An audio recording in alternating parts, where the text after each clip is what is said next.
So, Extraterrestrial Wisdom 1, Synchronicity. So, one of the main fundamental teachings of the extraterrestrials is the idea of synchronicity. The idea that there are no accidents.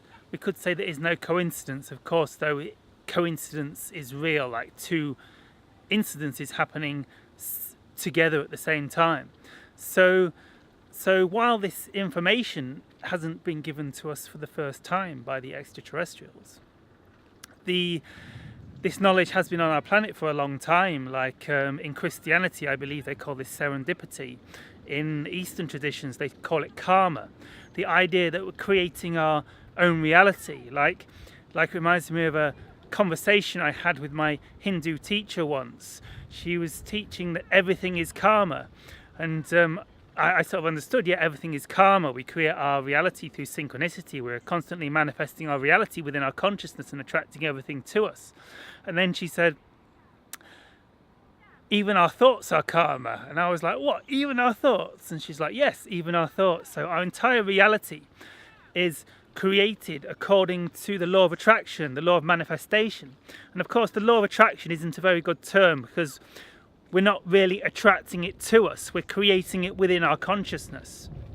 So there is no separation. Our entire reality is a manifestation of our inner vibration, our state of being. So when we're in a positive state of being, we will create a positive outer reality to match that frequency that we're creating, because everything is frequency, everything is vibration.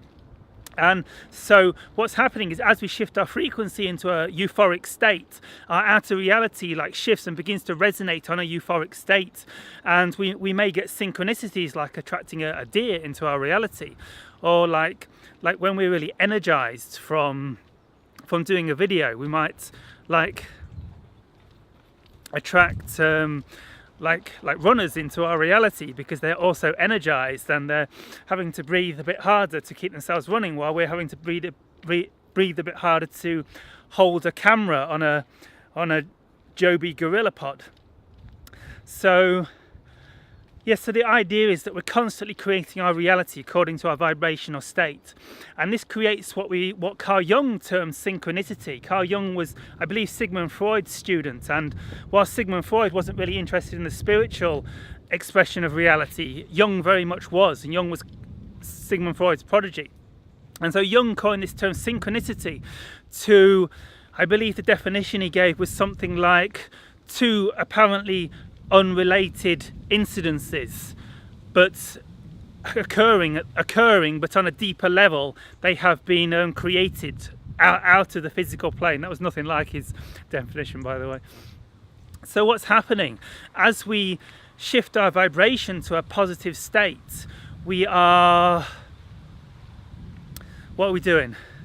We are manifesting our outer reality. We're not only shifting internally, we're not only becoming more happy and peaceful internally, but our outer reality is resonating on the same frequency, because there is only oneness. We're not separate from our outer reality. That's the illusion of the human experience, but it's just a perception, just an experience. And so we might attract, if we become very peaceful, we might start seeing deer on our reality, or doves, or something like this. And so a lot of synchronicity happens for people to start with number synchronicity, like seeing the 1111 or 111 or 333 or 444, this sort of thing. We might start seeing numbers repeating over and over again, like unusually occurring. We'll see 1111, and this is often a sign that we're on track, we're on path with our purpose, we're calling, we're matching a higher frequency, we're aligning to the frequency of our higher self. And this 1111 is a symbol of a gateway to another dimension, as I understand it. It's a symbol of higher self. It's the symbol of transition into a new consciousness. So as we begin to resonate on this frequency of our higher self by following our excitement and doing our spiritual practice and raising our consciousness, we begin to see numbers 1111, which symbolizes our higher self and these higher frequencies. So it can begin to manifest like this. And of course, this is the idea behind teachings such as The Secret and the Law of Attraction and Esther Hicks' work, the idea that what we focus our consciousness on is what we create. Believe we will be rich and we will be rich. I haven't got that one yet, but I do operate on synchronicity a lot.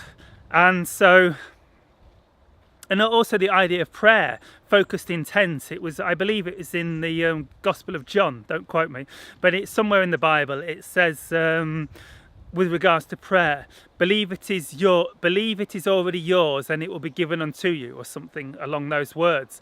And this is the idea of using synchronicity, because we believe that we are going to have our prayers met and attract our soulmate into our... That's not a good example because there's so many complications with that.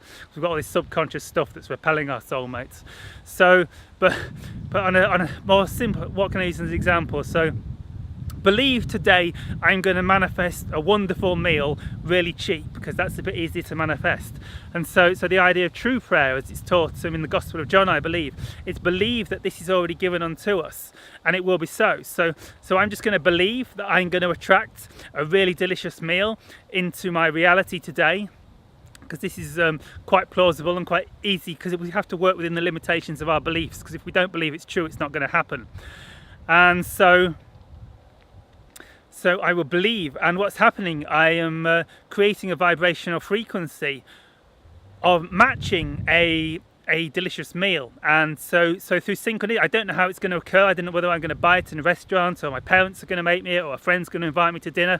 I just have to trust that I'm going to manifest a delicious meal for free, and synchronicity will occur. I'll be walking down the street and all of a sudden I'll see a sign saying special offer, free delicious meal, only £1 today, or something like this. It will just pop into your reality and you'll be like, synchronicity, wow. So that's the general idea of synchronicity, that nothing happens by accident. Everything happens according to our vibrational state. And when we begin to manifest on a vibrational level, our entire reality can change, and overnight, apparently, but I haven't quite got there yet. But I assure you this is real. And you can observe this in your reality. Like one way I've noticed that synchronicity tends to pop up a lot of the time is when we don't want to see someone, when there's someone in our lives that we don't want to see, and all of a sudden they're everywhere. Do you know what I mean? Do you ever have this experience? It's because we're on a similar frequency. They're like, our higher self wants us to see them. Anyway, I'm going off tangent. I'll leave that there for today, I think. So I think you get the idea of synchronicity. It's like the fact that this isn't a physical reality. This is a projection of our consciousness. It's all a dream, in a sense. This entire reality is really no different from a dream at night. And we're creating it vibrationally through our state of being, like karma, through serendipity, synchronicity, these sort of words, blah, blah, blah. So that's the idea. There is no out there. Out there is in here. It's all occurring within our consciousness, and we're creating it ourselves within our consciousness through our vibrational state. So this is why it's so important to follow our excitement, stay positive, stay uplifted, and create a positive reality for ourselves. You can observe it in your reality yourself. Notice how everything goes wrong when you're in a bad mood and everything flows when you're in a good mood. Great way to start observing it. So I think we'll call it a day there. Have a great day, guys. Shivai.